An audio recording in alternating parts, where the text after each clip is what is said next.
আমার চ্যানেলের সমস্ত ভিউয়ার্সদের সালাম আদাব ও নমস্কার। নতুন সংগঠন অর্থাৎ মাদ্রাসা টিচার্স অ্যাসোসিয়েশনের হাত ধরেই কি তাহলে আনএডেড মাদ্রাসার শিক্ষকদের ফিউচারের পরিবর্তন আসতে চলেছে? আমার এই কথাটা বলার বিশেষ কারণ রয়েছে। কারণ গত ইংরেজি 11/7/2025 তারিখে মাদ্রাসা টিচার্স অ্যাসোসিয়েশনের তরফ থেকে টু দ্য ডাইরেক্টর অফ মাদ্রাসা এডুকেশনকে একটা চিঠি করা হয়েছে, যেই চিঠিতে বিভিন্ন রকমের দাবি দাওয়া ইত্যাদি পয়েন্ট বাই পয়েন্ট তুলে ধরা হয়েছে।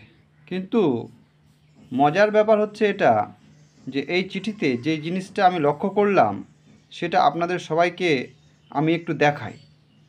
অবশ্যই আমি উপরের পয়েন্টসগুলো ওয়ান বাই ওয়ান আপনাদেরকে একটু জানাবো যে কথায় কী লেখা আছে, বাট যেটা আমাকে খুব ইন্টারেস্টিং লাগলো এবং যেটা দেখে আমি খুব আনন্দিত হলাম যে আমরা কি তাহলে নতুন সংগঠন যে মাদ্রাসা টিচার অ্যাসোসিয়েশন তার হাত ধরেই কি আনএডেড মাদ্রাসার ভবিষ্যতের পরিবর্তন হতে চলেছে, এর একটা বিশেষ কারণ রয়েছে। আপনারা যদি লক্ষ্য করেন এক এক করে টোটাল এই অ্যাপ্লিকেশানে 1, 2, 3, 4, 5, 6, 7টা টোটাল পয়েন্ট রয়েছে। কিন্তু আমি যেই পয়েন্টটা লক্ষ্য করলাম সেটা হচ্ছে গিয়ে যে 6 নাম্বার পয়েন্ট দেখেন, এখানে লেখা আছে, কি লেখা আছে দেখেন, all the facilities implemented of memo number 485 first bracket WFH-MD bracket close dated 14/2/2021। অর্থাৎ এই নোটিফিকেশানে আনএডেড মাদ্রাসার যতগুলো দাবি দাওয়া ছিল সেটা মাদ্রাসার শিক্ষকদের সাম্মানিক বৃদ্ধি থেকে শুরু করে তাদের যাবতীয় mid day meal, student facilities and যত রকমের একটা শিক্ষা প্রতিষ্ঠানকে চালাতে গেলে জিনিস দরকার সবই কিন্তু এই চিঠিতে মেমো নাম্বার দিয়ে গভর্নমেন্টকে করা হয়েছিল, যেটা কিন্তু তৎকালীন যিনি ডিএমই ছিলেন তিনি কিন্তু এই চিঠিটাকে ইমপ্লিমেন্ট করেননি। এটা আমাদের জন্য খুব দুর্ভাগ্যের ব্যাপার হলেও এটা কিন্তু বাস্তব যে এই চিঠিটা কিন্তু আমাদের জন্য ইমপ্লিমেন্ট হয়নি, এই অর্ডার কপিটা ইমপ্লিমেন্ট হয়নি। যেই সংগঠন এখন বর্তমানে যেটা হচ্ছে আমাদের মাদ্রাসা টিচার্স অ্যাসোসিয়েশন, এরা এই অর্ডারটা বের করতে পেরেছে বা এই নোটিফিকেশানটা বের করতে পেরেছে। তারপরে এরা এই নোটিফিকেশানের রেফারেন্স দিয়ে কিন্তু ডিএমইতে আবার যিনি নতুন ডিএমই রয়েছেন তাদেরকে অ্যাপ্লিকেশন দিয়েছেন যে স্যার আমাদের যে বিভিন্ন রকমের দাবি দাওয়াগুলো ছিল যেগুলো পুরাতন ডিএমই এক্স ডিএমই ইমপ্লিমেন্ট করেননি, আপনি এই মেমো নাম্বারের রেফারেন্স নিয়ে আমাদের জন্য এগুলো ইমপ্লিমেন্ট করুন। তাহলে এটা খুব একটা পজিটিভ সাইন।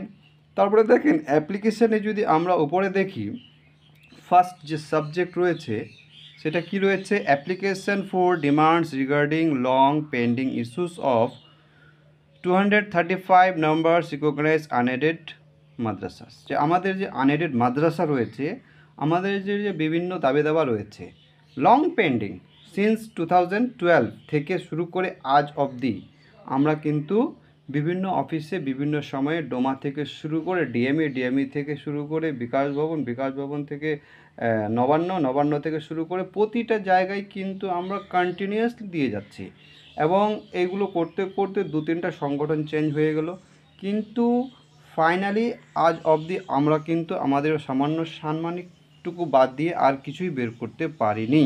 তাহলে এর অর্থ হচ্ছে কি যে নতুন যে আমাদের মাদ্রাসা টিচার্স অ্যাসোসিয়েশন রয়েছে এরা যদি ঠিকমতো চেষ্টা করে এবং বিভিন্ন রকমের অফিসে এবং কন্টিনিউয়াসলি যে রেফারেন্সগুলো এরা দিয়েছে, যে অর্ডার কপিটা বের করেছে, এইগুলো যদি আমরা বিভিন্ন অফিসে যদি এর মেমো নাম্বার রেফারেন্স দিয়ে যদি আমরা নিয়ে যেতে পারি তাহলে ডেফিনেটলি কিন্তু আমাদের একটা ভালো দিন ভালো সময় আসতে চলেছে।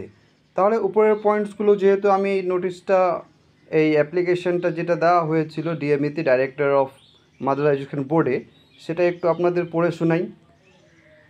ফার্স্ট যে রয়েছে রেসপেক্টেড স্যার থেকে শুরু করে On behalf of the Mother Teacher Association, we would like to bring to your attention the long-standing and unresolved issues faced by 231 number recognized under madrasas across West Bengal in this regard.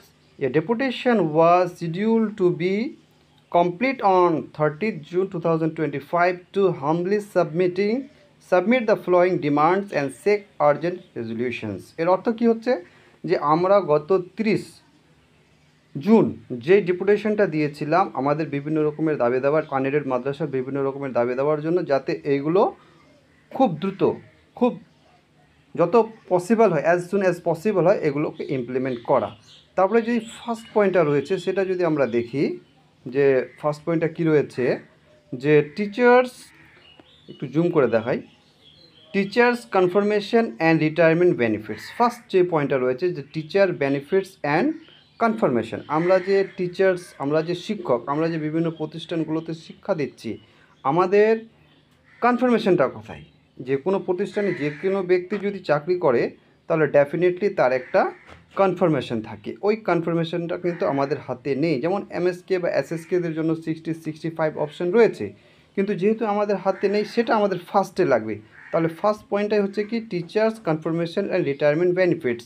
তাহলে ওই পয়েন্টটাকে যদি পড়ে শুনি, the teachers serving in unaided madrasas have been working for several years without job confirmation or any assurance of retirement benefits. আমাদের জন্য retirement benefits নাই, যেমন এসএসকেদের জন্য 5 lakhs রয়েছে, প্যারা টিচারদের জন্য রয়েছে, আমাদের জন্য নেই, সিভিকদের জন্য রয়েছে, আমাদের জন্য নেই। This has lead to insecurity and demotivation among the stuffs. এটা খুব একটা মানে যন্ত্রণাদায়ক। এটার জন্য আমরা অ্যাজ এ টিচার আমরা কোনো জায়গায় ঠিকমতো পরিচয় দিতে পারি না। তাহলে আমাদের জন্য অ্যাট ফার্স্ট যে টিচার্স কনফার্মেশন রয়েছে, and after the job we have to be supported of financial support. And second যে পয়েন্টটা রয়েছে আপনাদের একটু পড়ে শোনাই যে সেকেন্ড পয়েন্টটা কী রয়েছে, যে মিড ডে মিল। এটা খুব নেসেসারি অ্যান্ড খুব দরকারি। মিড ডে মিল ছাড়া কিন্তু আমাদের যে কোনো প্রতিষ্ঠান চলতে পারে না। আমাদের রয়েছে যে কোনো প্রতিষ্ঠান চলতে গেলে 3টা জিনিস লাগে। একটা লাগে আমাদের ফার্স্ট লাগে যেটা স্টুডেন্ট, সেকেন্ড লাগে টিচার, থার্ড লাগে আমাদের ইনফ্রাস্ট্রাকচার। আমাদের কাছে রয়েছে টিচার, আমাদের কাছে রয়েছে কম বেশি স্টুডেন্ট, কিন্তু আমাদের কাছে যেটা মেন আসল জিনিস মিড ডে মিল সেটা নেই। যেহেতু গভর্নমেন্ট, স্টেট গভর্নমেন্ট বলছে, সেন্ট্রাল গভর্নমেন্ট বলছে যে এই রাজ্যে যে কোনো ব্যক্তি বা যে কোনো বাচ্চা না খেয়ে থাকতে পারে। একটা গভর্নমেন্ট রুলস রয়েছে যে কুকুরদেরও জন্য কিন্তু খাবার ব্যবস্থা, দুপুরের খাবার ব্যবস্থা করতে হবে। তাহলে আমাদের প্রতিষ্ঠানগুলোতে তো বাচ্চারা পড়ে, আমাদের প্রতিষ্ঠানের বাচ্চাদের দোষ কী? আমাদের প্রতিষ্ঠানের বাচ্চারা কেন মিড ডে মিল পাবে না? দ্যাট ইজ খুব ইম্পর্টেন্ট কোয়েশ্চেন। এই কোয়েশ্চেনটার গভর্নমেন্টকে অ্যান্সার দিতে হবে। আমরা হাইকোর্ট যাব, সুপ্রিম কোর্ট যাব, এবং বিভিন্ন সময়ে গেছি, রিসেন্টলি অ্যাপ্লাই করা হয়েছে হাইকোর্টে পারমিশনের যে ডেপুটেশনের। দ্য স্টুডেন্টস, আমি একটু পড়ে শুনি তোমার পয়েন্ট আপনাদের। The students of this madrasas are being deprived of basic educational rights such as midday meals, learning materials and infrastructural facilities. We requested immediate inclusion under government schemes and appointment in infrastructure, যে যাতে দ্রুত তাড়াতাড়ি এই বাচ্চাদের জন্য mid day মিলের ব্যবস্থা করা হয়। কেন আমাদের প্রতিষ্ঠানের বাচ্চাগুলো মিড ডে মিল পাবে না? That is the most important question, এবং এই কোয়েশ্চেনটা পুরো মিডিয়া থেকে শুরু করে সব জায়গায় রাইজ করতে হবে। তাহলে 2 নম্বর পয়েন্টটা গেল। তারপর আমরা যদি 3 নম্বর পয়েন্টটা দেখি যে হোয়াট ইজ 3 নম্বর পয়েন্টে কী রয়েছে। 3 নম্বর পয়েন্টে রয়েছে যে appointment of additional teachers in senior and high madrasa. এটা অ্যাপয়েন্টমেন্ট কথাটা অ্যাকচুয়ালি আমি যেটা মনে করি যে অ্যাপয়েন্টমেন্ট কথাটা এটা ভুল। অ্যাপয়েন্টমেন্ট অলরেডি আমরা করেছি, অ্যাপয়েন্টমেন্ট আমাদের অলরেডি করা হয়ে গেছে। আমাদের অ্যাপয়েন্টেড টিচার্সদের একটা সাম্মানিক বা একটা ভাতা বা একটা বেতন পরিকাঠামো চালু করতে হবে। এদেরকে আমরা, যেহেতু আমার মাদ্রাসাটাও সিনিয়র, আমরা এদেরকে অ্যাপয়েন্টমেন্ট লেটার দিয়েছি, এদের জন্য আমরা জয়নিং লেটার দিয়েছি, এরা আমাদের প্রতিষ্ঠানগুলোতে শিক্ষা দেয়। তাহলে অ্যাপয়েন্টমেন্ট অলরেডি আমরা অ্যাপয়েন্ট করেছি, এদেরকে জাস্ট আমাদের মতো একটা সাম্মানিক শুরু করতে হবে, যেটা একটা ভালো হয়। There is a serious shortage of subject specific teachers in senior and high madrasa. যেটা বলছে কি যে এই সিনিয়র অ্যান্ড হাই মাদ্রাসাতে শর্টেজ রয়েছে। হ্যাঁ, এই পয়েন্টটা অন্য দিক দিয়ে আবার ঠিক আছে, যেগুলো সিনিয়র অ্যান্ড হাই মাদ্রাসাতে অলরেডি অ্যাপয়েন্টেড টিচার্স নেই তাদের জন্য কিন্তু অ্যাপয়েন্ট করতে হবে। বাট অলরেডি আমার মতো যেমন এগুলো মাদ্রাসা, সিনিয়র মাদ্রাসা রয়েছে, যেখানে 2 থেকে 3 জন 4 জন 5 জনের মতো টিচার্স রয়েছে যারা অলরেডি অ্যাপয়েন্টেড রয়েছে এবং without any remuneration or honorarium বা পারিশ্রমিক কিন্তু আমাদেরকে ওরা সার্ভিস দিচ্ছে। তাহলে 3 নম্বর পয়েন্টটা মোটামুটি বুঝে গেলাম। এবং 4 নম্বর পয়েন্টে যদি আসি, 4 নম্বর পয়েন্ট যেটা রয়েছে, 4 নম্বর পয়েন্ট কিন্তু খুব ভাইটাল, খুব ইম্পর্টেন্ট। 4 নম্বর পয়েন্টে বলছে কি, increase remuneration for all staff as per market value. আমরা যখন ফার্স্ট 2021 সালে আমাদের জন্য রেমুনারেশনটা শুরু হয়, আমাদের জন্য অনারিয়ামটা শুরু হয়, সেটা 5 নম্বর পয়েন্ট, যেটা 5 নম্বর পয়েন্টটা যদি একটু আপনাদের দেখাই, কি লেখা আছে, conversion of recognised unaided madrasa to aided status. হ্যাঁ, এটা এত ইম্পর্ট্যান্ট পয়েন্ট যে এই পয়েন্টটা যদি আমাদের জন্য ফুলফিল হয়ে যায়, তাহলে আদার্স যেগুলো পয়েন্ট রয়েছে সেগুলো অটোমেটিক্যালি ফুলফিল হয়ে যাবে। কি, যে আমাদের যে কথাটা রয়েছে আনঅ্যাডেড, তাহলে আনঅ্যাডেডটা যদি আমরা অ্যাডেড করে নিতে পারি বা গভর্নমেন্ট যদি আমাদের অ্যাডেড করে দেয়, তাহলে আর কোনো সমস্যা থাকবে না। তাহলে গভর্নমেন্ট ডেফিনেটলি, আমাদের সিএম মমতা ব্যানার্জি এক জায়গায় না 2, 3, 4 জায়গায় গিয়ে বিভিন্ন মিটিংয়ে হলো, তারপরে পার্লামেন্টে দাঁড়িয়ে বলেছেন উনি যে আমি এগুলো আনএডেড মাদ্রাসাকে ফার্স্টে বলেছিলেন ধাপে ধাপে অ্যাডেড করে দিব, তারপরে বললেন কি অ্যাডেড করে দিলাম। তাহলে এই দোষটা কার? মুখ্যমন্ত্রী করেননি না তার যে আধিকারিকরা রয়েছেন তারা করেননি? অলরেডি কিন্তু আমরা অ্যাডেড হয়ে যাবার কথা, আমাদের কিন্তু অ্যাডেড হয়ে যাবার কথা, কিন্তু এখনও অবধি যে যারই গাফিলতিতে হোক, নেগলিজেন্সি হোক, আমরা কিন্তু অ্যাডেড হতে পারিনি। তাহলে এই পয়েন্টটা বলছি, as per the commitment made by the honourable chief minister, কি 235টা recognised unaided madrasa are to be converted into aided madrasas. মানে অ্যাডেড মাদ্রাসা, যে কথাটা আমি বললাম যে অলরেডি অ্যাডেড মাদ্রাসা কনভার্ট করে দিলাম, এই কথাটা মুখ্যমন্ত্রী নিজে সিএম এই কথাটাকে পার্লামেন্টে দাঁড়িয়ে বলেছিলেন। তাহলে মুখ্যমন্ত্রীর কথার যদি দাম না থাকে, তাহলে কার কথার দাম থাকতে পারে এই রাজ্যে? ওনার চাইতে বড় পোস্টে, হায়ার অথরিটিতে আর কে রয়েছেন? তাহলে আমরা তো ওনাকেই সব জানি, হ্যাঁ, যে মাননীয় চাইলেই হয়ে যাবে। যেহেতু মাননীয় বলেছেন, তো আমাদের অ্যাডেড হয়ে গেছে। তাহলে আমরা এই আশায় বুক বেঁধে রয়েছি যে আমরা অ্যাডেড টিচার্স। কিন্তু দুঃখের বিষয়ে আমরা কিন্তু কোনো জায়গায় আজকে পরিচয় দিতে পারি না যে আমরা কেমন লেভেলের টিচার। তাহলে যাই হোক, এই বিষয়টা আবার লাস্টলি আমি 6 নম্বর পয়েন্টে আসি।